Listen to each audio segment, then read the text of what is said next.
Thank you everyone for coming around today. We love to see your faces and we love to see you. You know, the weather in London today wasn't really good and still you all made it smiling and having fun. So hot pizza is on its way, so maybe go help lift the mood a bit. All right, so this is our last event for the year. So let's give ourselves a round of applause, please. Everyone, thank you. Yeah. So 52 weeks and 12 months, we try to like push out event every month. Some months we had like 2-3 events. For example, this month we have another event. We have about 2 events this month. This event and another one on Wednesday. That's going to be that's a webinar, by the way. But it's been amazing and kudos to the team. And no, Matt, I'm going to talk about them very, very quickly. We'll give them a shout out as well. So I'm going to do like a quick intro. I'm going to be as fast as possible because today's event is very content heavy. We're bringing amazing people together just to give us like a great recap for the year and also launch the community into 2026. I'm going to give like we do this at every of our event just to like, tell the story of what Startup Grind is about. Anyone attending a Startup Grind event for the first time? Okay. We've got a lot of new faces. Thank you. So I'm going to do a good job to do a good intro. So you can get it very vintage style. All right, Startup Grind is the world's largest community of startup founders, innovators, and creators.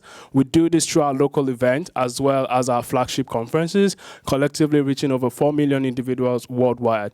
And we feature London entrepreneurs monthly through our nonprofit activities. So what all of that means is that we do events like this every month, bringing people together, bringing founders together, builders together to come learn, just network.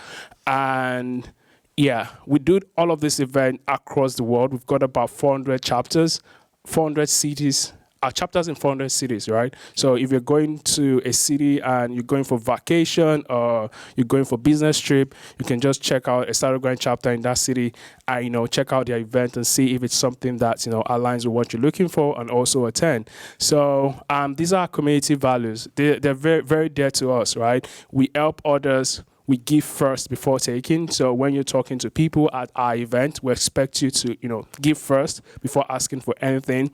We expect you to help others. That's the first posture you have to like show. And also one of our pillars is education, making friends, connection, and inspiration. So I'm going to just leave 2 seconds for that to like sink in. Good. Thank you. Yeah, so this is the fantastic team. So it's been like a very long, arduous year, right? This year we've done events almost every month, I think. Yeah, we've done events every month, right? We've done events. In fact, we even, in April, we took some founders from London to San Francisco. We hosted like, side events, brought them together, amazing time, brought them back to London. We still hosted another event that month, right? So it's been a very, very interesting ride. So we've got Prem Sangit, our chapter director, and that's me, the co-chapter director. I've got Matt. I don't know if Matt is in the room, but he's on his way. I've got Elinor. She's going to be our fantastic host today. I've got Kelechi. Kelechi also is on our valuable accent today. I've got someone that is not on this list. That's Larry. Larry, can you say hi to everyone? Yeah, welcome. And and all of our events are always like they're sponsored by our partners, and these are partners that make sure that our event keeps running consistently, right? We try to find partners that align with our values, so partners that are not, they align with those values I shared earlier. So they want to give first, they want to help others, and we bring them together to help support the community. And I'm going to be talking about them really briefly later on. And we've also got partners. So partners are folks that also want to help support our community. We've got Supreme Factory, we've got Second Home. Second Home are the one hosting us today, and they've got a fantastic offer. So if you're going anywhere around that aisle or that island over there, you see like you can get a free pass, a free day pass, right? So you can scan that, and that's on offer for anyone in the community. We've also got meetupvideo.com. Peter, you want to say hi to the team, to everyone? Yeah. Thank you, Peter. So Peter has been, Peter and his team at meetupvideo.com. They've been consistently supporting us at Startup Grind. All of our events, all through the years on YouTube, and it's all because of the team. They've made that possible for us to have that library of resource. This is what our agenda looks like today. We've taken too much time networking because you all don't want to come sit down, and we're now going into introduction and partner intro. So I'm going to run the partner intro real quick so as not to take too much of our time. HubSpot. Who doesn't know what HubSpot is? Nobody. Fantastic. So yeah, so HubSpot, it's their CRM tool, and now they're building AI into their CRM. We had a workshop with them last month. It was a fantastic workshop. I learned a lot for that workshop, right? We're having another workshop with them in January, literally teaching you how to do agentic sales. I never knew there was something called agentic sales. Everyone knows the traditional sales model of talking to someone, sharing business card and doing LinkedIn, but they're teaching how to do CRM on steroids. So if you're a founder looking for an extra advantage to take one up your competitor, this is an opportunity for you. We've got a QR code there to learn more and apply for HSFS. They're giving our members up to 90% discount on their first year. That's a very good deal you won't find anywhere else. So I'm going to go through. I'm just going to go back just so you scan. Okay, one person scanning, 2 people. Good. Okay, and we've got Al Kennedy. Anyone from Al Kennedy in the room today? Nobody. Fantastic. So Al Kennedy, they've been one of our most consistent partners for the year, through last year, and they have amazing programs. Some of the programs, it feels like a cheat sheet or something for founders. So one of it is the Ignite program. This Ignite program allows you to set up all of your legal framework, all of your advisory. Another cheat sheet, many founders from Startup Grind have benefited from Al Kennedy, is the fact that they do a lot of M&A deals. They do fund deals, VC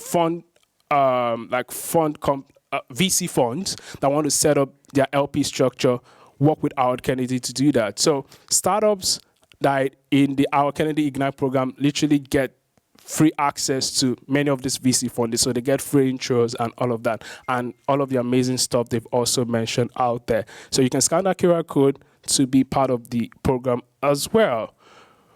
Great. Yes.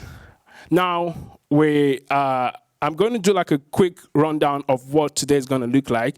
So we've got 2 sessions today, and because we want to pack value, today's event is our last event of the year, so we're packing value. So we have a first session. The first session is going to be a lightning round. The title of today's talk is Beyond the Pitch, Getting Noticed by Media and Investor. So we have a panel. We've got a lightning round for folks, amazing, experienced speakers in the media space. They're going to give us advice, talk to us, we ask questions, then we move to a panel. The panel is going to be getting noticed to investors or by investors, right? So that's going to be the other part of the panel. So also an opportunity for us learn and ask questions. So while you're speaking, I would say let's be active, let's take notes, and also prepare our questions. So I'm going to call up Eleanor up on stage. Let's give her a round of applause, please, as she comes to the stage. Thank you. Hello, everyone. Good evening. So great to be here. So today, as Sam mentioned, we are going to tackle a topic that I know is on top of mind of so many founders, which is really how to get the attention of investors and media and customers as well in a world where the competition for attention is so big. Right? And also the other day I read an article on Sifted that newsrooms have shrunk. There's actually less journalists out there. So what are the signals that VCs are looking for? How you can capture attention? And also interesting to understand how the brand of a startup and the brand of a founder can evolve as they grow. So for all of this, as Sam mentioned, we're going to have 2 parts. And I want to start with the first part, which is lightning round with experts of content and brand as well as media. So for the first speaker, and these are going to be quick and catchy, and as Sam said, focus and take some notes. And of course, they'll be available afterwards for some questions. So for the first speaker, I want to invite someone who's really has a first row seat when it comes to understanding what founders get covered, what stories get covered, and he's seeing thousands of founder stories in a month, in a year. So I want to welcome David, the CEO of TechRound. The slider afterwards. Okay, there's only one slide, I think. One slide only. So you can just... That's the only slide you're going to need. So, oops. No, you won't need that one. So, okay, fine. So, in case anyone doesn't know who we are, or we are who I represent. So, I'm the founder of TechRound. So, some people may know who we are, other people may not know who we are. So, we are now currently, I'm going to say, the biggest and fastest growing publication for startups, tech, and entrepreneurs in the UK. And we're quite well placed, actually, well, very well placed, actually, to talk about getting noticed by the media, because we are, at our heart, we're a true startup. We've started from my bedroom, which, well, not everyone, but we started, it was born from, my bedroom and a former co-founder's bedroom. So it was essentially very much built as a lot of other people you guys will be building your businesses, and a lot of founders will be building your businesses. So in terms of getting noticed, as Eleanor said, we get, I'd say, hundreds, sometimes more per day. People contacting us, founders, stories, interviews, pitches, like you name it. And just to kind of add to it, I myself, for example, I don't come from a media background. I actually come from a biomedical science background, which has no bearing on this. But ultimately, we had to get noticed by the media in the first place. We had to try and understand what we needed to do to get noticed. And so I think we're quite well placed, actually, thankfully, to explain this. So I'll just run through some points, and I say at the end, if anyone wants, after this, I'll be around and have a chat with whoever. So an interesting one, and I think probably the most obvious one, is actually people will be pitching to journalists. Again, I'm not even myself a journalist. I have a team. Dana, for example, is at the back. People may have emailed her a lot. But journalists, the people processing those pitches and things, essentially getting to the point, and I know it sounds very obvious, and I know people might think, well, I do get to the point. There's a difference between getting to the point as I think you understand your business, and you understand the ins and outs, and you understand the intricacies, and you understand, everything, and what people who don't know who you are, what they would actually want to see. And I think there's actually quite a difference between the two. So I'd say you have probably about 5 to 10 seconds from, you send the email, someone gets it. Not to sound flippant, but people won't always even read the email. You'll kind of look at it. And once you've got a reputation, I'm saying you, I'm not saying anyone here specifically, but there are, for example, and I won't name them, some PR companies that some of you may know, some of you may not, and they're just notoriously bad, because what they'll do is they'll send a pitch, or they'll send a story, or they'll send something. It's not accessible for the journalist. They'll send you almost like a preamble, like, would you like us to send you this thing? And they're adding layers to the process, which is obviously is not what you want when you want to get noticed. Send something, catch the journalist or the publication's attention. I would actually say email potentially, I shouldn't really say this, but more than one person sometimes in the company with the same thing in the same email thread. Because what you can sometimes have is, and what's actually quite annoying, is people will try and almost play the game, and they'll try and say, okay, well, I'll email this one and then I'll email that one and I'll take a slightly different approach. But actually, they obviously speak to each other. And I think people forget that. So they'll make a pitch and it doesn't make sense. The other one is move quickly. And a lot of startups will move quickly in their operations, but they won't move quickly in their marketing. And they also won't move quickly when it comes to their PR and getting messaging out. So it'll take them a long time. So a journalist or a publication may say, sure, send this thing. And the time between saying that to actually getting it sent to you can take an insane amount of time. And then they send something that's a bit rubbish, and then they send something that doesn't really make sense. And I think just get to the point and keep it relevant. And on the note of relevancy, what's also, again, these are all very obvious points, but I think from my perspective at least, people don't always do this, and I think they're actually missing out, because there's a lot of really good stories. You have to kind of dig a little bit deeper to find it, and ultimately you don't want to have to do that. Your company's discoverability overall is actually really important. So if you pitch something, but your company has a single landing page for your website, for example, just says coming soon, it's not really going to tell your story. It doesn't have to be a work of art. You don't have to have, War and Peace on your website, but ultimately you have to have something. You have to be credible. And that doesn't have to be anything major, but you have to have a degree of discoverability, because anyone, who knows anything is going to do some some digging on you, and the digging's only going to be as far really as Googling you. And if you're Googled and what comes up is actually not great, if it's just, for example, bad reviews people are always worried about, I don't think that's even really an issue, because every good company's got bad reviews. But it's more the case that what does your company actually look like? And I think a good way to do this is do the mum test. Get your mum or get someone who's going to be brutal but honest with you. And just get them to Google your company and just ask them, well, what do you see when you do this? What do you think? And get someone who's going to be brutally honest. Because a journalist is going to look at this and they're going to do the same thing. They're going to Google you and think, well, what do I think of this company? And if the company looks unprofessional, and if the company just doesn't really convey their messaging, then you're missing out. So I think those are three quite key points. I would say that as well because I also have an agency that deals with getting discovered on Google, wouldn't you know? But that is really important. Obviously, in terms of TechGround, I'd encourage everyone, if you've got which I assume most of all of you do, a startup, you have some kind of venture, you have a founder story, you have something like that, scan the QR code and just get in touch with us or Google us because we look really good on Google.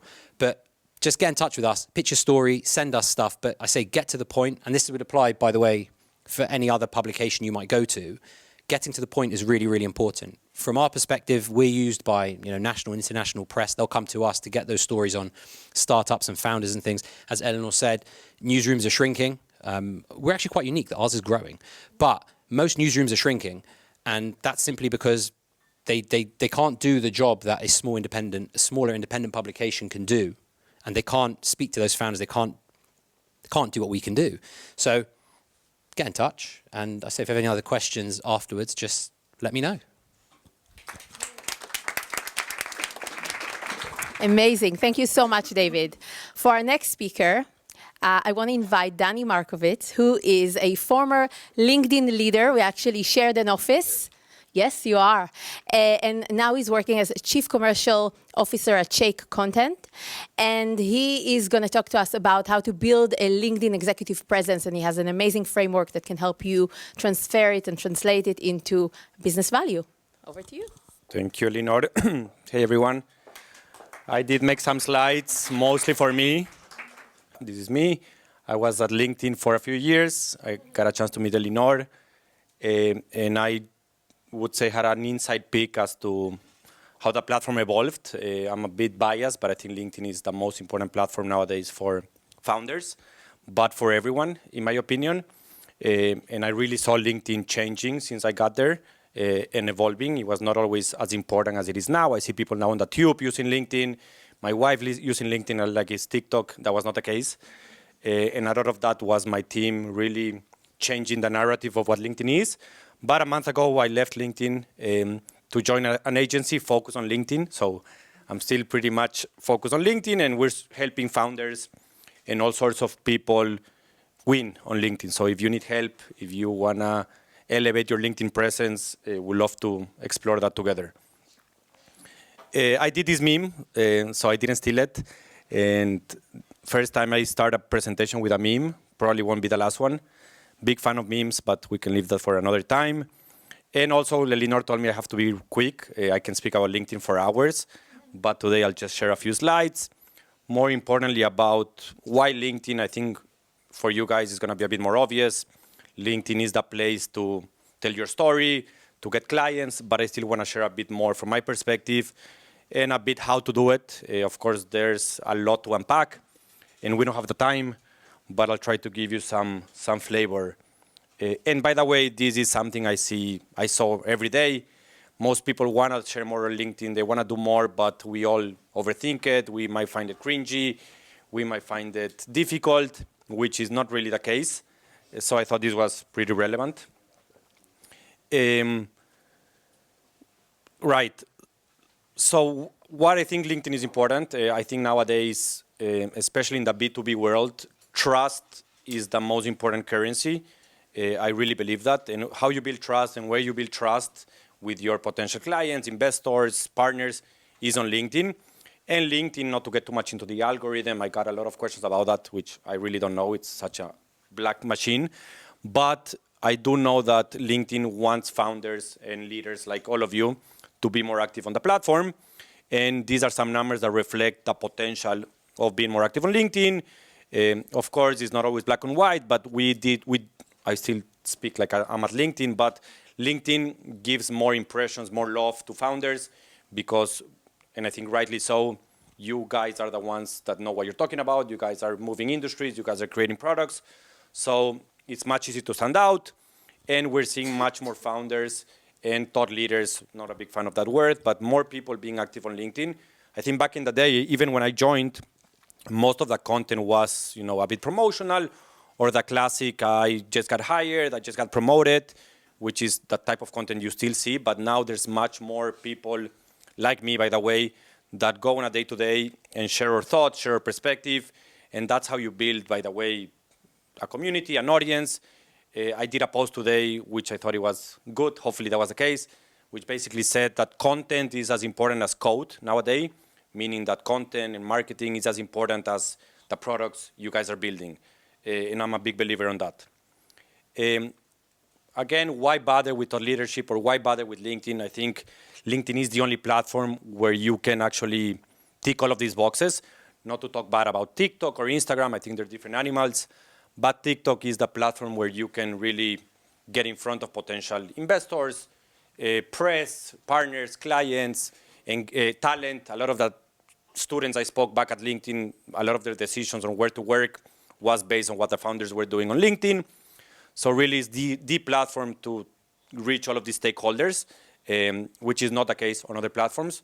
So if you are debating on whether to commit to LinkedIn or on really dedicating more time, you shouldn't. It's not a vanity thing anymore. If you're not doing LinkedIn, you're really leaving, I would say, opportunities in the table.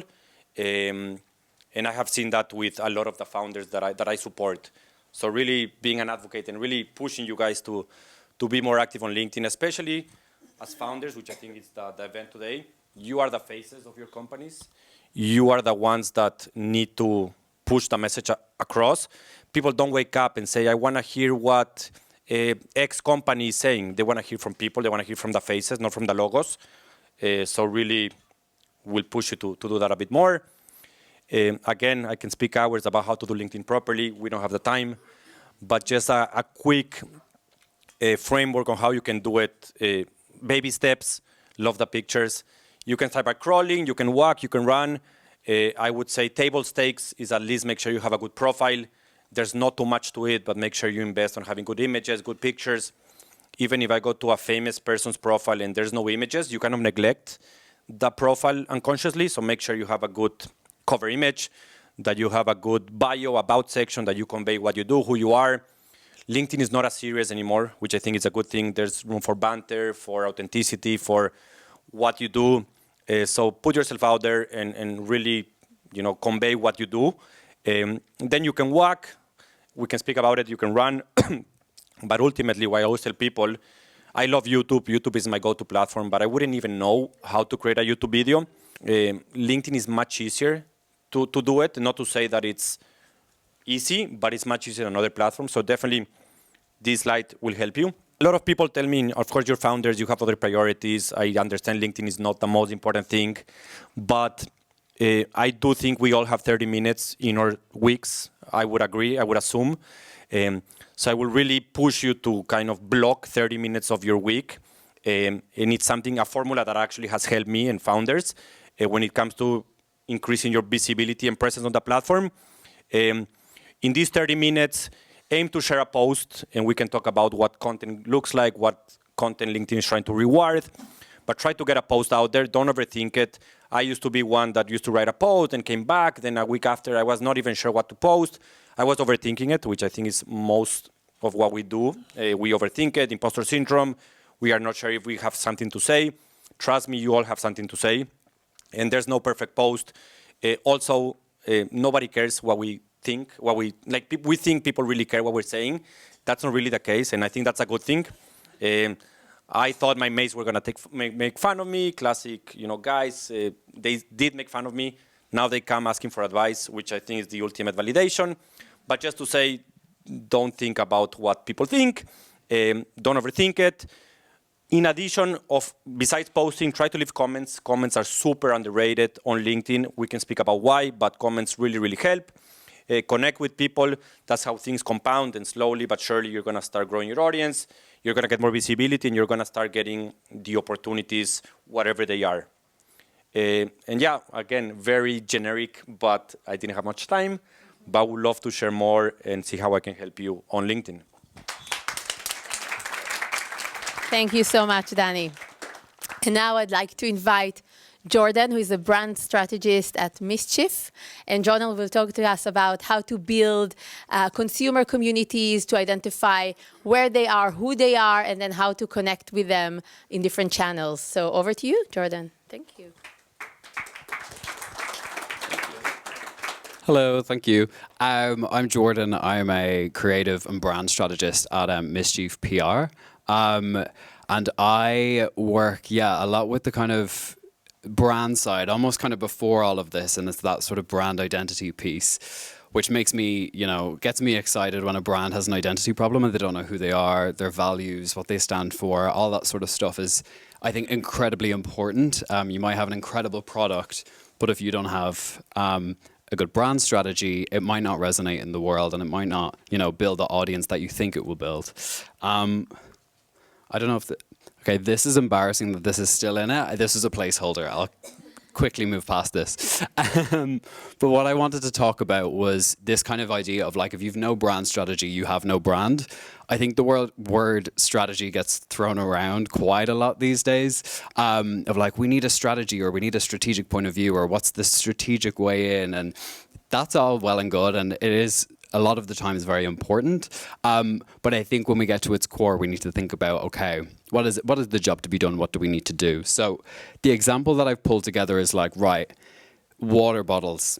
It's all the same product, completely different brand worlds, completely different results. So Stanley Cup, they've kind of built this almost like cultural phenomenon around consuming water.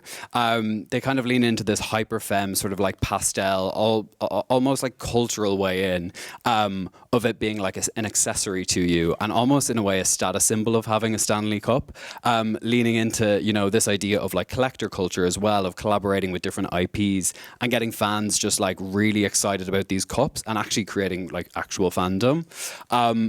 But yeah, it's £50 for a water bottle, which is like when you think I'm not going to spend £50 to drink water out of something, but they've managed to do it and they're really kind of changing the game in terms of water consumption. But then we kind of move into like the Hydro Flask world where it's like, it's a little bit more functional. It's not necessarily something aligned with culture, but it's aligned with, being outdoorsy, being sporty. It does appeal to sort of different sort of cultures of, the hikers, the students, the Visco Girl era. And it did kind of have its own sort of cultural moment, but less so in like a Stanley Cup world. And then we look at the generic Amazon water bottle, the poor generic Amazon water bottle who gets bought once, maybe twice, and then it will kind of just be, disregarded and it has sort of like you've no affinity towards your Amazon water bottle. Maybe I'm speaking on behalf of a lot of people, maybe you do. But there's no sort of brand world that's been created around this. There's no sort of, recognition of, oh, this is the water bottle for me, which is, you might not think people are thinking about, but they really are. But I did want to just give a very quick snapshot of building sort of a brand identity is so important for how it sort of resonates in the world. And I think there's three main things that you really need to. GAF stands for give a fuck, but I don't think that's a commonly termed acronym. But you're free to steal it if you like. So building a brand world and not just posting assets is key. So not just kind of like throwing loads of content on social and thinking, yes, we're absolutely building a brand world here. That's not necessarily it. It's kind of going a bit deeper than just the color palette or the logo. It's like, what's the personality? What's the vibe? I know that's very sort of conceptual, but it's something to consider when your brand is out in the world. What are the values that people will step into? What are they going to, associate your brand with? I think, once the brand is out into the world, you want people to be able to talk to their friends about your brand and be able to say it in a sentence of like, Duolingo, this like crazy irreverent language learning platform that's a bit nuts on TikTok, or, the Stanley Cup that made £50 water bottles, the must-have accessory of 2022. So it's these things of like building the brand world makes people kind of attached to your brand. And then audience understanding as well. So I think knowing who they are, where they hang out, what they care about, it's not necessarily we want to target Gen Z or we want to target millennials.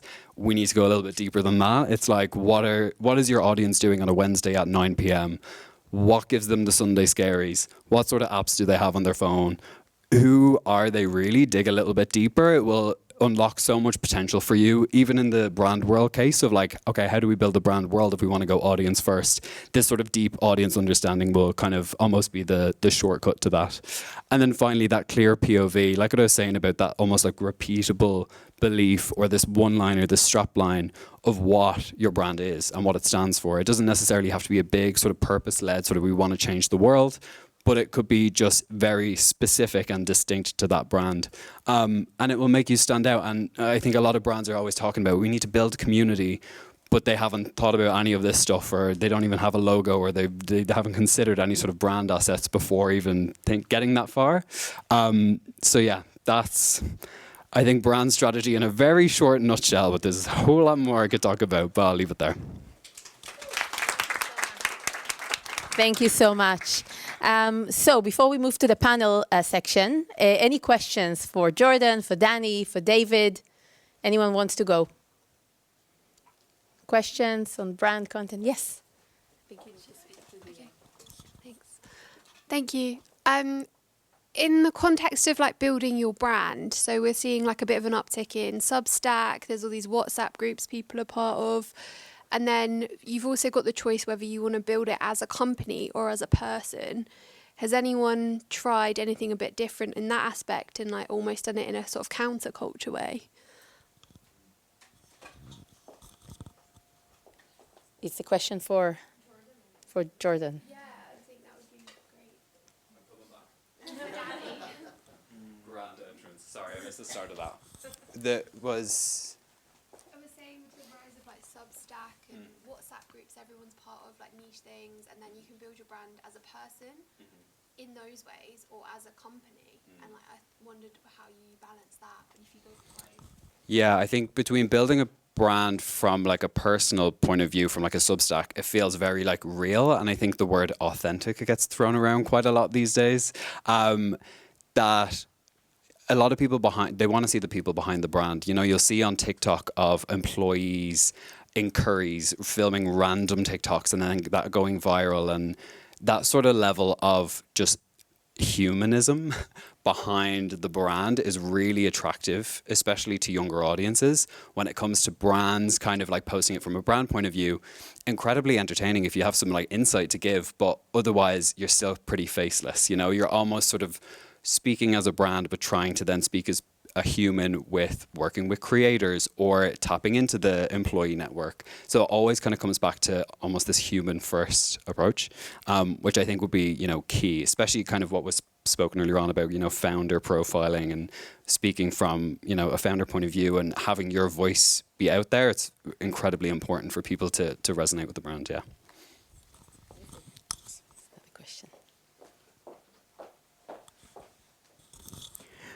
Hi, thanks. This is a question for Danny. My name is Kaushal.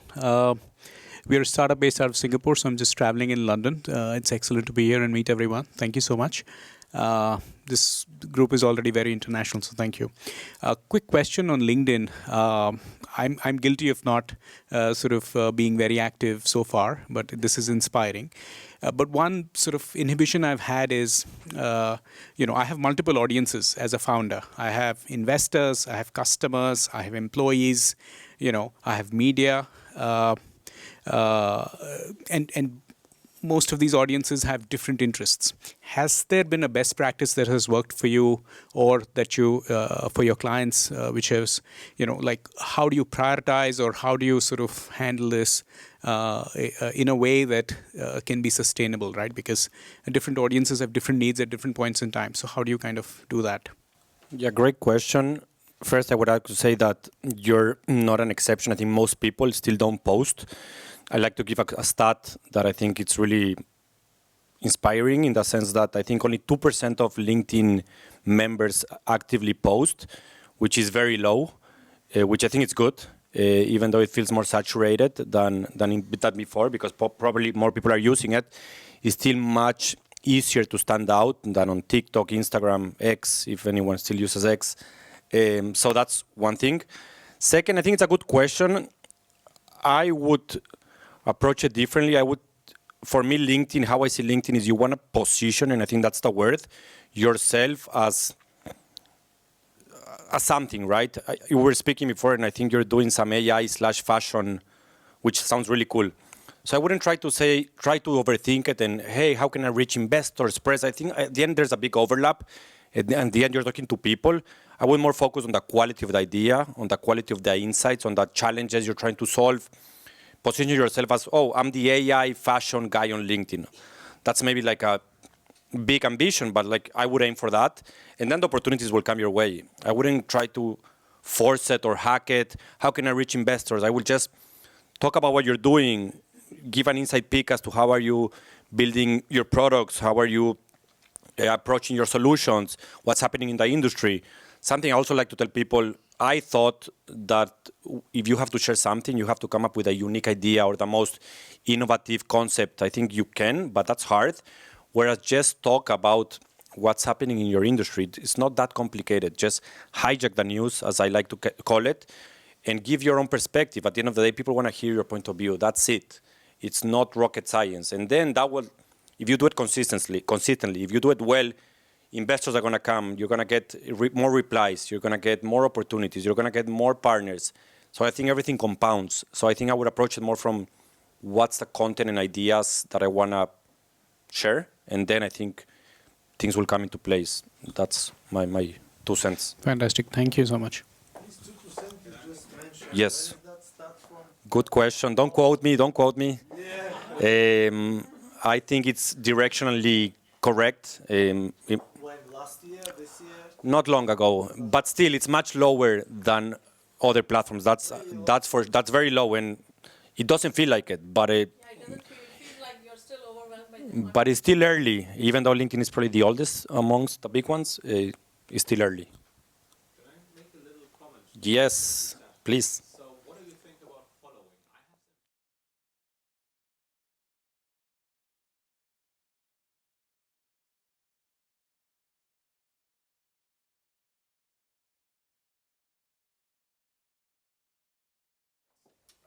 Then writing an article, how I make AG systems, or how do I use generative AI in a tutorial perspective, maybe making a GitHub and then making a Medium post and then sharing that at LinkedIn. Do you think that has impact? So content which should have a value for others. Do you think these kind of posts are more appreciated? Yeah, if I understood your question correctly, I completely agree. Having been on the inside, LinkedIn wants to start rewarding, and I know that's a bit vague, but content that's value-led, insights-led, and less promotional or less informational. I think, and I do believe this. I think information now it's commoditized. We can all access information in one click. AI is gonna keep making this easier, but points of view, your experience, AI cannot take that away. So, and yeah, I think that's what LinkedIn wants to reward, but more importantly, I think that's what people feel affinity towards. If you consistently add value, if you consistently give without selling anything, that's what people will feel connected to, that's what will build trust. So I'm not sure if that was your question. Exactly that. But the promotion comes with it automatically anyway. Yeah, and I always tell people, like, LinkedIn is for promoting as well. If you're a founder, you are doing that for a reason. You want to see ROI. You want to sell. But if you're only selling, you don't want to be that friend that you only call other friends asking for money, right? You want to be that friend that also calls for advice and calls to have fun. So, like, I would say give, and then ask. I do think that's just human nature, but also LinkedIn is definitely that type of platform. So, yeah. Amazing. Thank you so much. We have time for one more question. 1 second. So just elaborating on the 2 previous questions, the problem in LinkedIn is that posts don't get interactions. So you post a lot and your page looked like a ghost page. Like there is a lot of posts and like 1 like or 1 comment, and it like lose its value. So what is like to like manage also to have posts, but not to look like a weird kind of page? Yeah, well, that's, if I would know that, First of all, not to say that's not the right question. I think that's very subjective, and I haven't seen your content. I can, if I have, I can tell you maybe a few pointers. But having seen that, I don't think that's the case. I do think the case is that it's harder to get engagement on LinkedIn than maybe 3 years ago. That's just the nature of the platform. There's more competition. There's probably LinkedIn wants to monetize in different ways. But I mean, some people are getting engagement, right? It's not, you know. So I think it's a matter of how you do it. But having said that, I do believe this. It sounds a bit cliche, but it's not TikTok or Instagram where numbers really matter. I think here is less about virality and vanity metrics. Even you reach 10 people, and those 10 people will lead to, if you're a founder, a demo, a lead, a conversation. That's an amazing ROI. Don't think about numbers for the sake of numbers. It's who are you reaching, what messaging are you getting across, and are you getting ROI? I'm not saying do it for the sake of doing it, but numbers are misleading. So yeah, it's a case by case, and I can definitely, we can speak about a few tips. And again, there's no secret formulas, there's no hacks. People come to me, and if I post at 9 a.m., like, it's not the stock market. There's a lot of nuance. I'm really sorry. I just take your time for quick. Okay, just one question. Okay. Fire. Yeah. You said as a CEO, I can like post something if I really want to get some investor.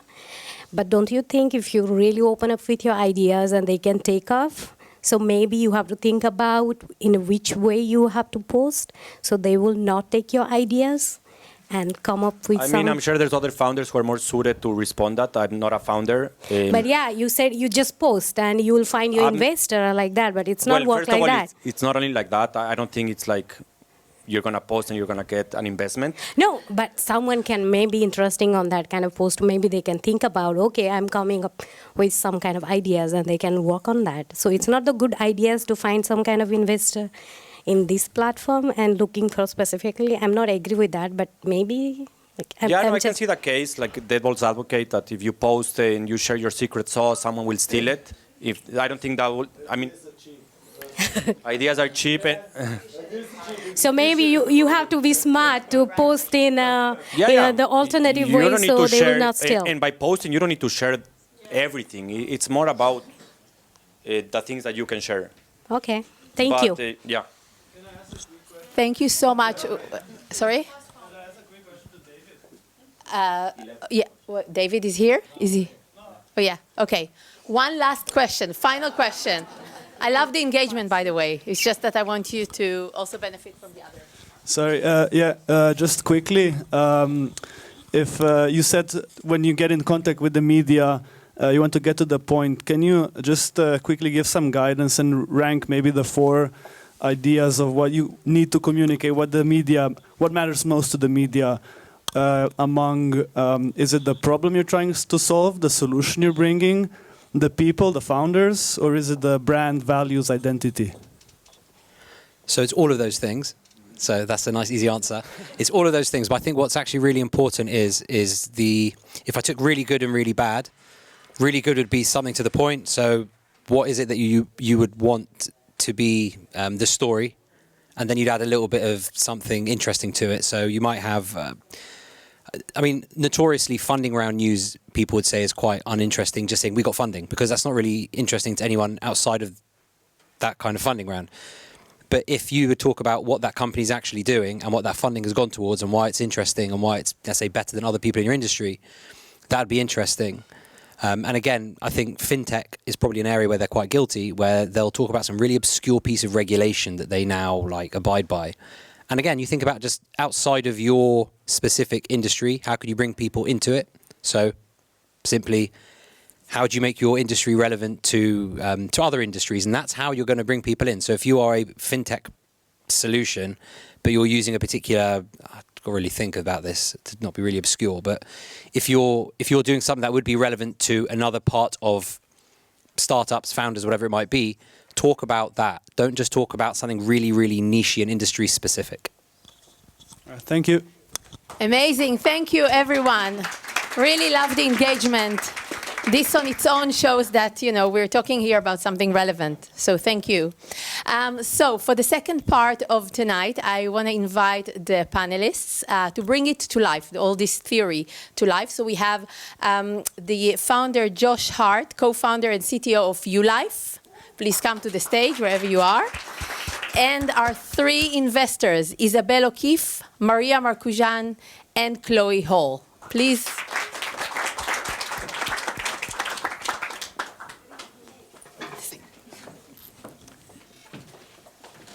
Great.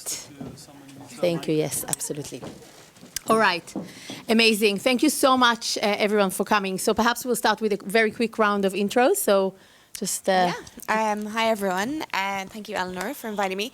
My name's Isabel O'Keefe. I've been a VC investor for the last 6-7 years of my life. I was a partner at a fund called Sure Value Ventures for 6 years, investing largely at the early stage, pre-seed and seed. A lot of it applied AI before kind of Gen AI became a thing, and digital entertainment, media, and gaming. I've then been working as a venture partner for another fund, and I do some angel investing as well. So great to be here, and looking forward to some good questions. Hi, my name is Maria. I am responsible for the venture investing at City Ventures, and City Ventures is part of Citibank. As you may know, we invest across fintech and enterprise tech, and typically come in slightly later stage, around Series B onwards. Hi, I'm Chloe. I'm a neuroscientist by training, and then I worked for a few biotech startups, and then literally this year switched sides, and now I'm an investor in deep tech. I also volunteer for Alma Angels, which is an angel community focused on investing in women, female founders, and so I kind of know a bit more about like consumer from that side. So hopefully. Hey. Hi, I'm Josh Hart. I'm co-founder, Chief Product and Technology Officer at YouLife. We set the business up nearly 10 years ago. I've done seed A, B, and C in this business, and I have a previous business which we grew to quite like about 120 people, but that wasn't VC funded. That was sweat, blood, and a lot of tears, mainly from me. So I've got a bit of experience, everything from the fundraising experience to the branding, being scared of LinkedIn, trying to speak to media people. It all resonates, and I remember all these moments in the journey. And it's as weird as it seems, whenever you get to this stage, you're just itching to get back to where you guys are at. Because it's fun. This is the fun bit you're doing. It doesn't feel like it, but it is good fun. Anyway. Amazing. Thank you so much. So Chloe, I'd like to start with you. A lot of founders, they perhaps struggle a little bit about kind of building their credibility before they have traction. So I'd love to know from you as a venture capital, as an investor, what are the signals that you look for in early stage startup before they have traction? And perhaps also what are the red flags that makes you hesitate? Yeah, that's a really good point. So for me, it's very much about like the evidence and the expertise. So if you can speak to why you're going to win, like what gives you a crazy advantage in what you're doing? Like, do you have years and years of experience in something, or you've uniquely encountered this problem somehow, or like your educational background really matches it? Something like that, just laid out, it just gives credibility to you. And then if you can present that to an investor in like a super sort of like focused way, just make it easy to like speak to your expertise. I think that's really important. And then from the side of red flags, nobody who I know who's an expert in something gets defensive if you start asking them things or you disagree with them on like an opinion-based point, right? And I think for me, that's always like a bit of a tell when someone's not super confident about what they're doing. Thanks. Amazing, thank you. And now to bring it to life from the founder perspective, I'd love to know in YouLife's early days, how did you build that credibility before you had traction? What are the steps that you took? I mean, it was different with Chelsea Apps Factory before because we had no credibility. But with YouLife, we obviously, I'd run a tech company prior. My co-founder had run the biggest competitor to the company we were then building. and then my other co-founder had gone to Cambridge and had worked in finance. So you basically had the kind of executive with the credible background, the nerd that's got credibility, and the kind of broad pair of stable shoulders of the kind of someone to count and make sure we don't spend all the money immediately. And between the three of us, I think we had enough. We were part of those rare stories of raising pre-product. So we had a group of people, an idea, and then our seed found. So we were credible, in truth. However, people still said no. So what I'm just going to give you one story. Our seed investors at the time were very well known. So we had Local Globe, who led our seed round, which was basically the dream in 2016. They were part of that magic group of investors that when you get one, everyone comes and says, I want in. And which, by the way, you should always make room, but you should always increase the round size as well, which is something we did, which was naughty, but we got away with it. I don't know if anyone gets away with it anymore, but Anthemis had also come in. They were quite credible, but they were following. And we had some friends from our crowd who also came in and filled out the round. We were told no many times by the investors that ultimately invested. And this is something that people really struggle with. When an investor says no, there's a reason for that. Find out what that reason is and change, adapt, evolve, pivot, do whatever you need to do to get the yes. Don't be ultimately totally flexible, but if your idea is worthy and the market and the TAM and the people, it's all there, really it's just a question of adapting and listening. And whether or not you think they're right, they're the ones with the money. So adapt. And to be honest with you, if you're going for proper money, I don't know if this is going to be published, but in the end, you decide what you're going to do with that money. You can pivot out of their terrible idea in due course. And in the end, they will be happy and they will be nice to you, even if they didn't like you during their seed round at Series A or Series B. People have gotten so much nicer to me with each round of funding. The seed investors, they give you hugs. The Series A investors, they give you hugs. The C investors, they all wear suits and no one speaks English. But apart from them, it's all good. Oh, I love that. Thank you for adding the humor to it as well. Thank you. So Isabel, I'd love to hear from you. We talked earlier about the different factors or signals that an investor, especially venture capital, early stage, need to weigh. The founder, the story, the product, the market. How do you weigh those in? What plays a bigger part and at what stage? Thank you so much. Well, I guess I mentioned earlier, I'm an early stage investor, so pre-seed and seed predominantly. And through kind of like seeing companies not go well, seeing companies go great, I think my biggest learning is, and it's what we know is true, is like it's the founder is everything at that early stage. And like looking at kind of, the signals we look for, I look for in particular, domain expertise in a certain industry. I think we're seeing more and more with AI. There's this proliferation of use of AI across all sorts of verticals. So actually, the really strong founders have this really domain expertise. They've seen a problem. They have this obsession around solving the problem, and now they have AI to help them do that. And this is like a really powerful combination. So having domain expertise, the ability to execute is so important, and that can be, executing well, or identifying that you're like too far down one route and being able to kind of pivot and kind of move with the market or evolve with how the market dynamics are changing. Like we sometimes, we don't know what's around the corner, and being able to move quickly and like react is really important in a founder. I think also, like you made the point earlier, like having the ability to take on some of the kind of feedback from investors. You can kind of hold some of it to be true and others not, but kind of being a bit able to take on feedback and be like coachable to a certain degree is quite important as well, because it is a long journey. And like the way investors kind of work is they're a bit based on pattern recognition. So they might have seen this film before. So they might have seen things go wrong for companies and founders, and they're trying to kind of give you that advice, and taking some of that on board can actually be kind of the difference between winning and failing, basically. So ultimately it does come back down to kind of the founders themselves. And then, for me in particular, then it's the market. So like, is there a big market here? Either that's a market that doesn't exist and they're building kind of something that's completely out there, but it's brand new. We saw that time and time again with kind of like Uber and Airbnb. Or is there like a market that is big enough, or there's a few competitors in that market, that there can be a few winners, and investors want to back it. And it's largely driven by the fact that we need to generate outsized returns. And that's kind of the biggest thing we need to come back to. So not every business is a venture scale business. And that's something that it doesn't, that's okay. It's great to own 80% of your business and sell for like 50 million and you're doing great. Or if you are a venture scale business, you need to kind of be aware of what that entails, really. And then I think we spoke earlier a little bit around angel investors. So a lot of you maybe are looking at kind of your first stage of funding, you're looking at angel investors as an option.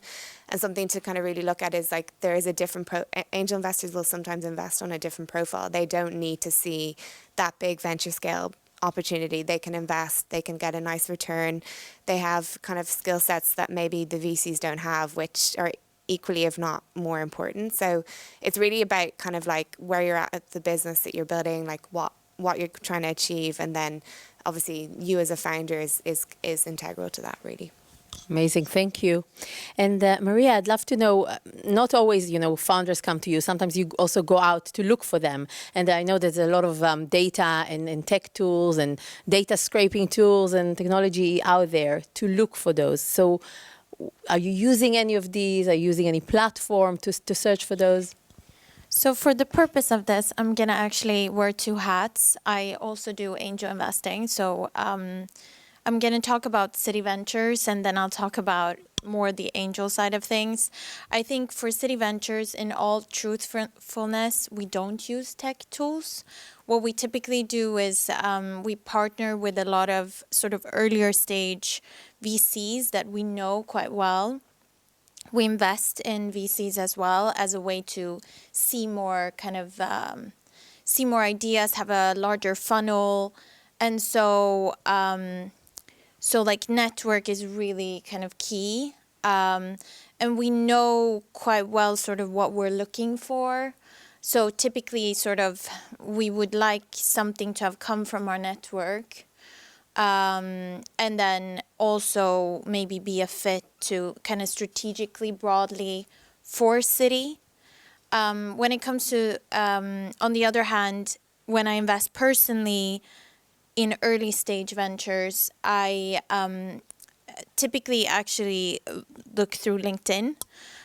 There's like really good like ways to search, and there's a couple of different areas that I typically look at, which is based on this book called Super Founders, and they've done a meta study looking at 30,000 sort of different things and seeing how it sort of correlates to outsized returns.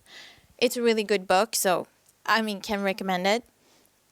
As a contrarian to your point, let's say, for example, I don't look at expertise at all because data shows that it doesn't correlate as much. I think it depends on sort of what industries. I typically look at, fintech and AI, which is maybe kind of a bit more generalist.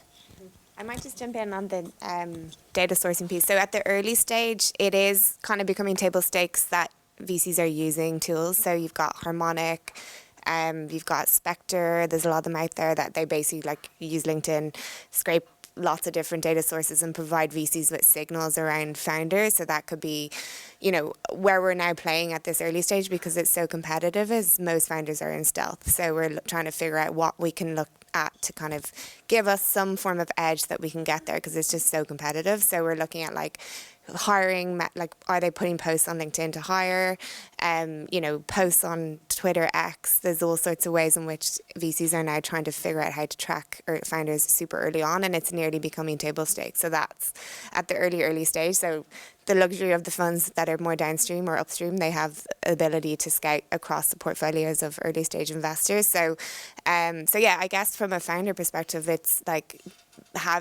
putting signals out via those means actually will get you noticed. And there was a lot of good points made earlier on the media side, and I do think VCs do pay a lot of attention to media.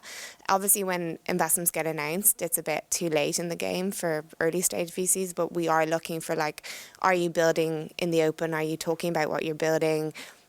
you know, we are looking at all these things, and it's our job to kind of track it. So I would encourage founders to be kind of talking about what they're building. Obviously not, you know, to the point earlier, giving away everything, but, and you made the point really well, which was you don't need to be targeting the different audiences, investors. It's our job to find you. So we will do our best to do that. So as long as you're kind of compelling, interesting, engaging, something that we're really interested in and wanting to talk to you about, then I think that is enough.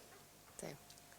Great, thank you. And yeah, I challenge that statement. Please. Yeah, I could see that you wanted to challenge something. I disagree with that completely. I get why you would want that, but no, you definitely can choose your investor. And if you're not choosing your investor, you're making a terrible mistake. No, but I mean in terms of hunting down the exact person you want to invest in your company. Yeah, you're not saying that. You said they will find you. Well, I think it's our job to, it goes both ways. So my job is to find the founders, and equally as founders, you need to kind of do your homework on the investors that you want. And like, obviously, if you want to go for the top tier, then yeah, 100% do, and know the partner you want to work with and know what they invest into. But equally, it's a two-way street. I get that. I see I'm just maybe thinking from these guys' perspectives, I most certainly wouldn't wait around and wait for someone to see your LinkedIn post. Oh, no, I didn't. That's sorry, what I mean. so maybe I misunderstood. Apologies. What I meant, my point was, sorry, maybe just to clarify, I think that, no, don't sit around waiting. It's more, I do think LinkedIn is a good tool for founders to be like talking about what they're building in the open alongside everything else that they're doing. And I think VCs are looking at that too. But yeah, don't sit on your laurels either. And while we're with you still, I'd love to know, because, you know, as companies scale, also brand evolve. So I'd love to know how your brand evolved, your startup brand evolved as you scaled into all these stages. Yeah, so we had some major branding moments. I would say, though, the one thing we had from literally when we met, I'd met with 2 co-founders, and there's actually 5 co-founders, but the first 3 of us, when we gathered, the one thing we agreed on was this kind of purpose. And it was a very authentic, meaningful conversation. We went quite deep into what we all want from the world. And I'm not going to lie, life insurance was not the opening gambit for me. That wasn't the dream. But what I was looking for was a vehicle where, as a product guy, I could create something that would be worthy of everyday relationships with people. And insurance, okay, you pay every month. It's a constant income stream to which there's sufficient margin to be able to do something quite cool. And then I realized that some of the coolest businesses in the world were deeply uncool. You know, you take things like Maplin's computer chips, for those that remember in the UK. Being an AV guy, not the coolest thing in the world. But, you know, Apple now turns around and they've created something that became the coolest thing. And how weird is that? Something so uncool, the juxtaposition is what wins. Anyway, sorry, I digress. You asked, what did you ask me? Sorry. About how your brand evolved as your company grew. Okay, so we started with a brand, and the branding was good, but it didn't focus on an ICP yet. So the first version of the brand was more about us and what we wanted to say in the world. The second version of the brand had the same logo, the same mission, the same purpose, but it understood who its audience was. And I think probably every founder goes on that journey. The first identity iteration is a reflection of their own values, and what should be a reflection of their own values and intent in the world. The second iteration listened to who bit, and whoever that ideal customer profile was that came to you and bought from you, whether it's a consumer business or a B2B business. So maybe that's where I'm talking more B2B. You know, really, you want to shape your narrative and your brand to something that resonates with the audience you want to speak to. Equally, I didn't care too much what everyone else looked like. To this day, if you look at my branding, I'm the least insurance-friendly brand in the insurance market. And people often call me infantilizing. They call me childish.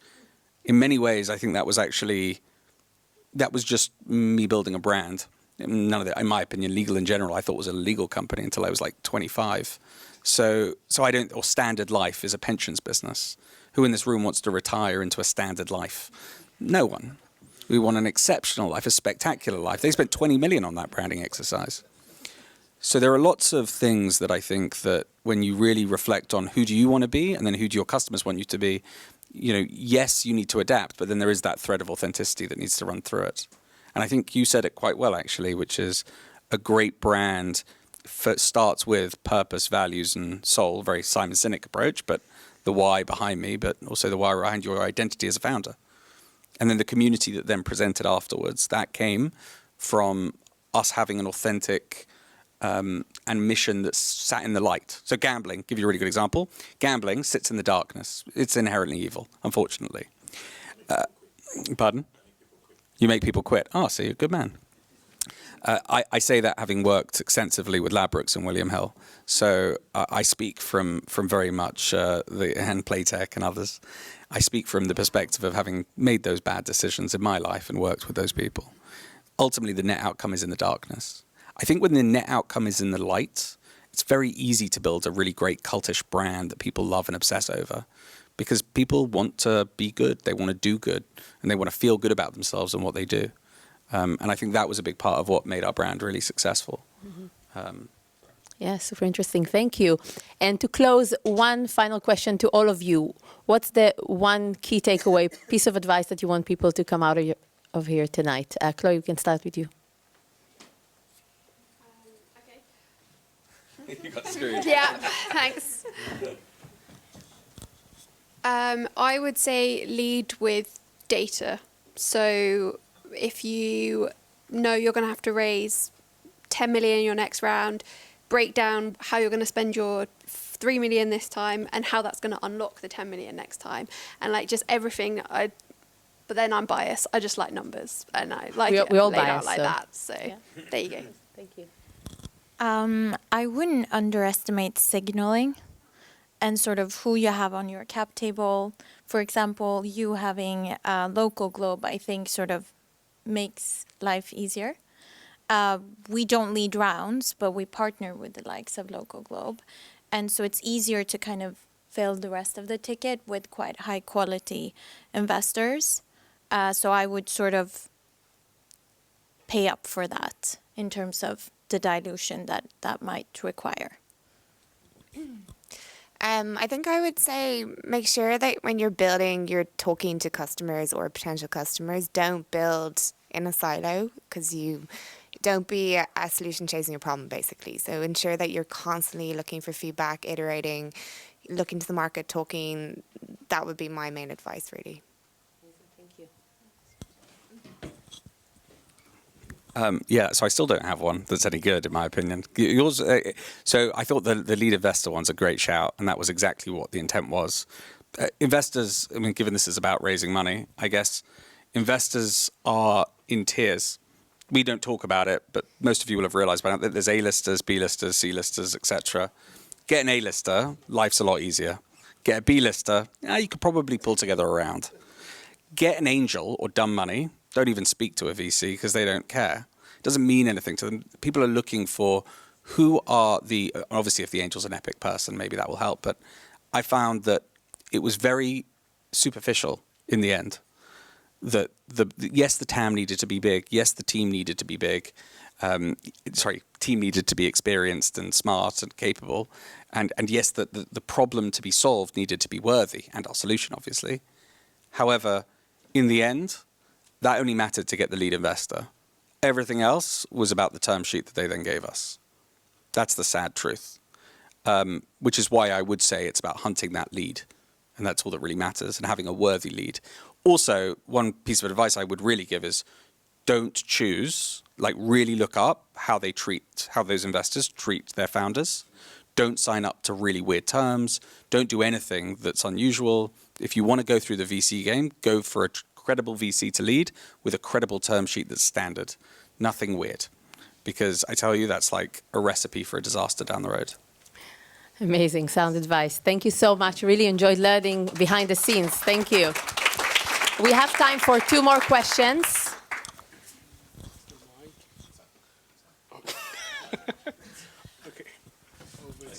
Hi, everybody. My name is Jean-Paul. I'm a founder of a company called Game Control. I'd like to come back to the point where you mentioned around changing your mind after you receive investment. What if we're talking about structural shift? And that might be of interest to you as well as your angel investors. Because when we're talking about things like EIS, SCS, eligibility in fintech, that's some type of stuff where I'm like, okay, if I go that route, it's going to be extremely hard to change.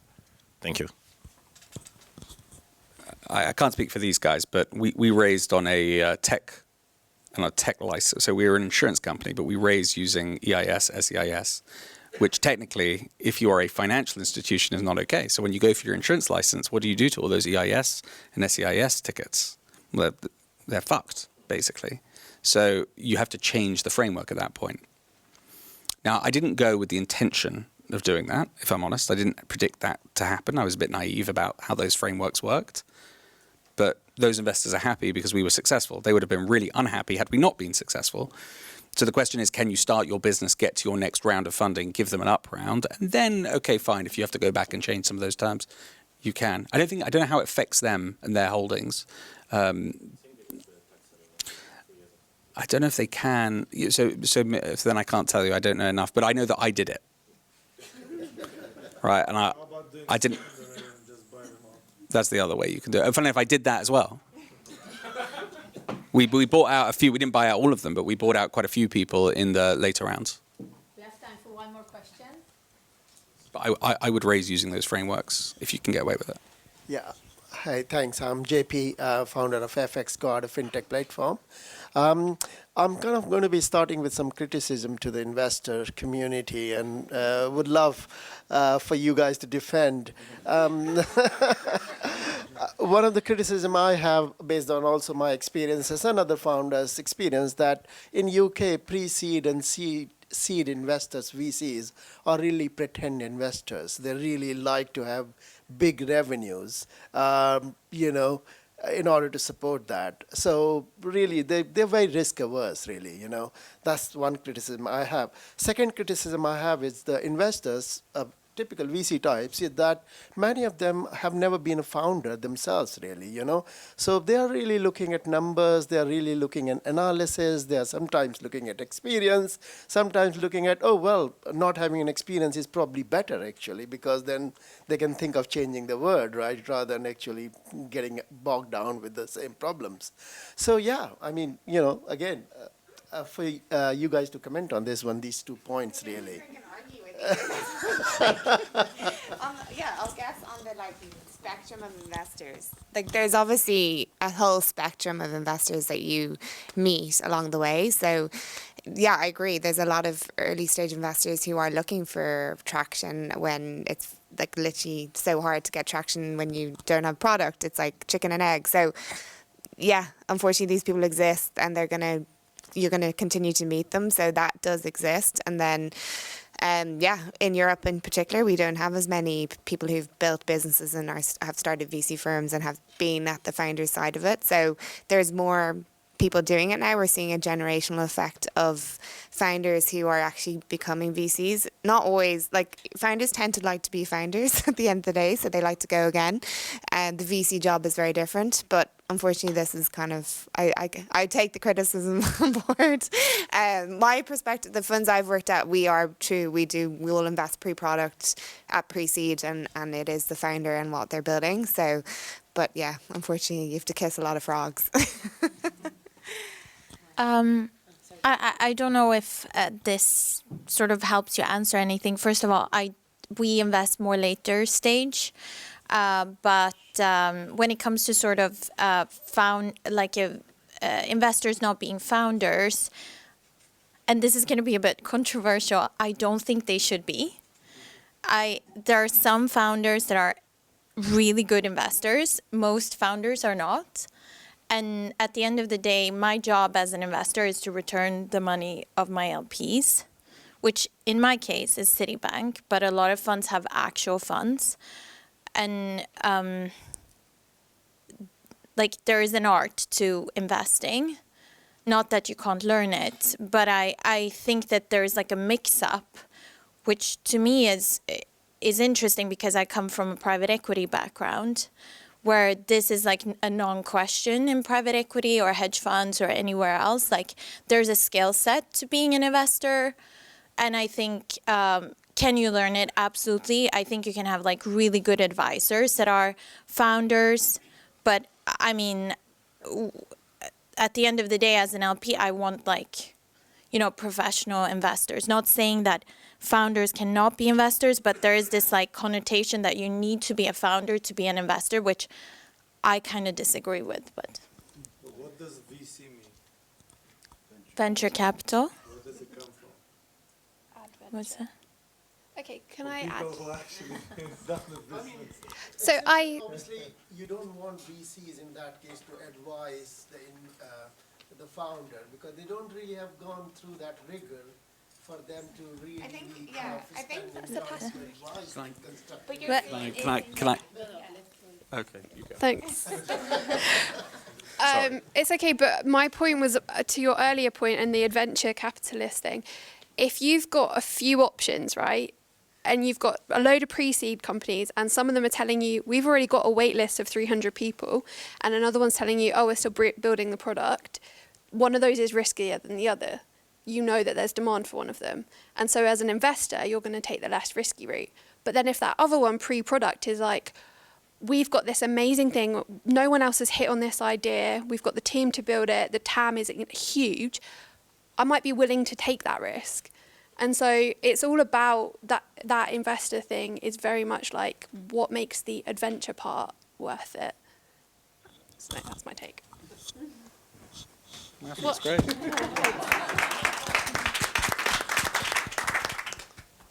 Yeah. Okay. I'm gonna take one more question. And to think that when we designed this panel, we thought, oh, I hope that not everybody will agree with everyone and it will be boring. But no worries for that. Question? Yes. Okay. I'll come back to you in a minute. Hi. So a very specific question to City. First, before I ask the question, do you act as a CVC or more as a VC? So we have a dual purpose. We typically invest ahead of the bank, so we want to kind of make it future-proof, but we try to help with commercial angles. Good. Then my question is, how do you put, as a strategic investor, how do you put a value on the value the startup can bring in on the strategic angel perspective? Is it? Do you price it somehow? Do you put a value on it beyond just return on investment in terms of the equity? Sorry, can you repeat? Yeah. So as a strategic investor, how do you put a value on specific startups, their solutions, on how they can contribute to City and make them earn more money beyond just return on the equity? Well, we are return focused. So that is kind of the key and first principle for us. And then we, as a value added investor, we want to help with commercialization angles. And we're very, very well connected internally at City, so we help navigate City. Okay. But so we it's VC first and strategic second. Right, got it. Thank you. We have a line up there, beyond the pitch, getting backed by investors and seen by the media. So this may be an obvious question, because I may be really dumb here. None of you actually mentioned about writing a book and giving one out to the media. Us writing a book, or? Maybe some of you have already written books, we've not seen them or we haven't heard about them. So you mean books as a mechanism to? Yes, most certainly. Books are still massively powerful, and I'm not a publisher, by the way, so I'm not actually doing that as a pitch. Okay, quite specific. To me, that feels like a huge detraction from building your business. I've always thought that writing a book is something that takes a lot of focus and effort, and I would be surprised if a founder was writing a book at the same time as building a company. Do you know of any examples? Okay, I'm wrong. So there are a lot of books post founders that we all love and we all read, and they're brilliant, as well as post investors. Obviously, I'm sure we've all read the same ones. Funnily enough, my previous most hated one and best one at the moment is probably what's his name, Horowitz, the most depressing book ever. The hard thing about hard things, right? Which every startup founder goes, this guy, what a dick, and every seasoned founder goes, bloody hell, he was so right. But no, there are some excellent books. For me, being noticed by the media, yes, books can be amazing. But it tends to be a bit more of an ego thing. So you get like Slack doing it. There's a fabulous book that was published. Elad Gil wrote a really good one called The High Growth Handbook, one of my favorites. That is a must-read post Series A, I think, which is really brilliant. It has Anthony Horowitz opening, explaining his view of the world, albeit the world's probably changed since they wrote it. But the point I would make is probably it is a distraction for the beginning of setting up a company at this point. I think people want to read the books once you've achieved the adventure and made the thing happen, at which point maybe then you could be a notable figure, which then goes to raise another business and do another thing. But for media, at least, I had an absolute nightmare finding PR. It is probably the hardest thing for us. We've never cracked it until very recently, where we found someone amazing who's really been, we've got lots of articles out at the moment in Forbes or in the Telegraph or in the Times. It's really, really decent, or the Financial Times. However, finding that is a very expensive path. PR is amazing if you know what you're doing. If you don't know what you're doing, probably the advice we heard today around like connecting and writing those articles and writing those ins, I would do it myself. I wouldn't trust someone else to do tell my story, especially with all the new tools available. So yeah, I think that would be, if I was going to be recognized by the media, that's what I would do right now. Thank you so much. I think we're going to close. Oh, we have one more. Okay. So, hi, this is Ahmed. With the AI wave now, and every company maybe replacing their proposition or adding the word AI, slapping that after the name to make the company sound cool and to ride the wave. So, how would you differentiate between a company that's really adding value and future value to customers versus the companies that just AI wrappers out there? Wants to take the AI question, and I just realized we haven't mentioned AI in this talk, but now we have to. So, anyone wants to take? Sorry, I mean, I'm not sure this is answering the question, but the fact that it's an AI wrapper in itself doesn't need to be a negative thing, because like I look at go-to-market as maybe the primary metric, like is there traction? Is there a very good sort of use case for it? The same way that take Blank Street as a good example. It's still a coffee shop. They've done phenomenally well. So I don't know if you need to kind of like, tech differentiation is one metric that you can compete on, but I don't think everyone needs to compete on that metric. Can I just from a product point of view, so not from a founder investor point of view, but creating a product that's worthy is something that I do every day, and that's all that I'm really inspired to do. Everything else is just noise for me. Like the investor stuff, the money, that's not the exciting bit. It's creating something worthy of an audience that love your product. That's what it's about. For me, I would say that don't fall into the blockchain problem, right, of constantly seeking a problem for the solution.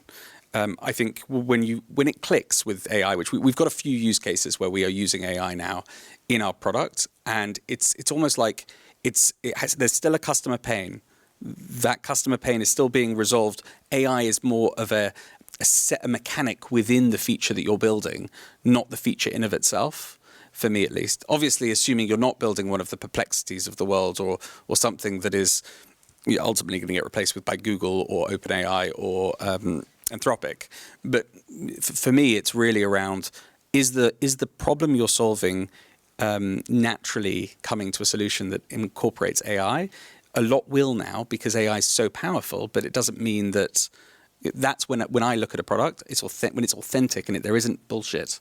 Oh, it's AI for the sake of it. Oh, we put in a chatbot because it felt right. No, that's bullshit. And I think people can see through that. Or at least your end customers will. And I tell you, a good VC will ask an end customer. They'll do a customer interview. Series A, everyone did customer interviews. And they'll say, how are you? They will ask, how is AI helping this? Is this product good for it? And if it's not, they'll be like, no, it's not real. Okay, we have 2 more questions. So I want you guys to fight for it. So I don't know. If you're really passionate about your question, okay, I think he's passionate. Passionate, great. A lot of you, this is speaking mainly to like angels. You said you invest in founders a lot. There's like an idea, but you really invest in founders, and a lot of them have to have like proven themselves somehow. How do you prove yourself without having been a founder? It's like, how do you get experience without having experience? Is there any particular things you look out for, or?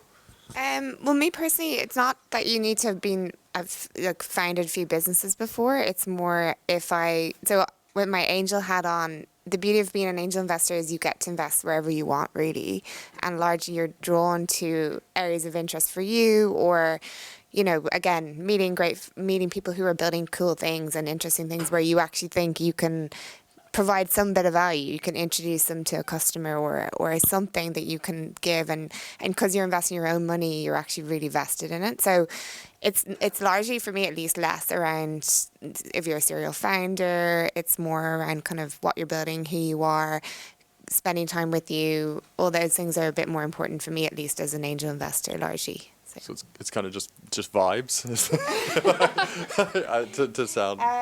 No, well, look, I do. As I said, I have a VC track record and an angel track record, and sometimes they overlap. And like when I'm looking at that, it is because I've seen stuff like via my VC career, I kind of know what to look for. I'm like, I've seen that. It's interesting. These guys are building something which ticks these boxes, and I'm looking at based on that, and then layering on the same things I would largely look at from a VC perspective. So large market, product, ability to execute. So it's a little bit the same, but again, the point I made earlier around the return profile for an angel investor can be different. So if I want to make money, I can enter a business that gets exited sub 100 million, and I'll still make money from a returns perspective. So that's a little bit more the nuance for me, at least.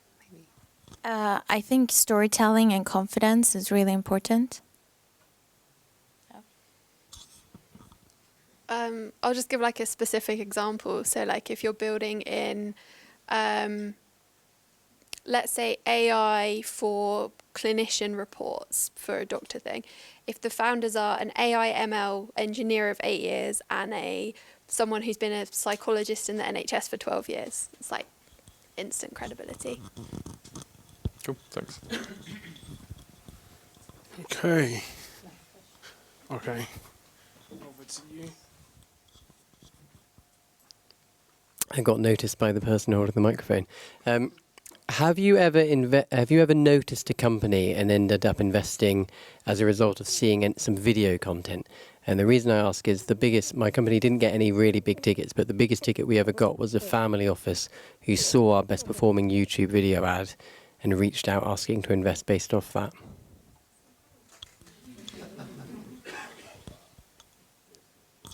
For me, no. But as I said, just been a VC this year, so that's... I've done an angel investment in a company called V7 that is like a workflow automation tool. And I came across the company first, to be completely honest. But the video definitely kind of got me across the line. No, I think similarly, I came across a company called Wonder Studios, which actually local club backed, and they are basically building the future of feature film using AI. And we met the founders, but then largely their video was so impressive about how they're doing this, and that did get us as a fund over the line, basically. So I guess the answer is yes. Thank you. Got my microphone. So our pizza is about to arrive, so I want to get one more question. So it's just so our pizza can arrive right in time. So who's going to be the person? Any question? Here, there's a back. Oh, okay. You save us. Just a fun one. What's your most memorable investment? It's fun. No, thank you. Not getting that again. So we invested in a company called BVNK, which is a blockchain sort of enabled payment solution. And it took us 9 months to convince the founder to take our money. When we did, after 3 weeks, it was announced that they were getting acquired, which they then turned down. But we got all the docs and everything sent to us. So it was a quite surreal moment because we were very keen to kind of work with them. I think The one I just spoke about, Wonder Studios, I think is pretty insane in terms of what they're doing for the future of film. So pretty excited about that one. Yeah, there's been lots. I don't like to pick my favourites, but it's like picking your favourite child. But yeah, that one's pretty exciting and a really interesting use of AI in media, which I think we're seeing more and more of. I don't mention it because, well, I'm always talking about my own company, but I've got a couple of angel investments, and there were 2 that I made this year, and they've both been successful, or at least they're now break even, thank God. And I definitely won't make outsized returns because I'm not a very good investor. My track record is appalling. I prefer making my own products, and I try and anyway, I've got too many opinions. Which is partly why I don't think most founders don't make great investors. Anyway, the best investment I would make if I were in any of your shoes, and if you don't have it already, is to start a family. As I don't know what investors think of this, I just know that it's probably been the best thing I've done since I started a company. And I have 3 kids and a gorgeous wife and a really good life. And I think the thing that's important is that so often when we're building companies, we're so obsessed with that one hungry goal that we've got, that we wake and we close our eyes and we sleep, and it's all we're focused on. But actually, in the end, honestly, nothing compares to each one of my children are far more awesome than any product I'm ever going to invent. And I know that sounds like a cheesy line, but I mean it. And I think any other parent in here will agree that everything else isn't important. And I know a lot of people here will be waiting to have kids to start their families. Huh? My wife doesn't think so. She's very, I tell her that, but no. Amazing. What a beautiful note to end it. Thank you.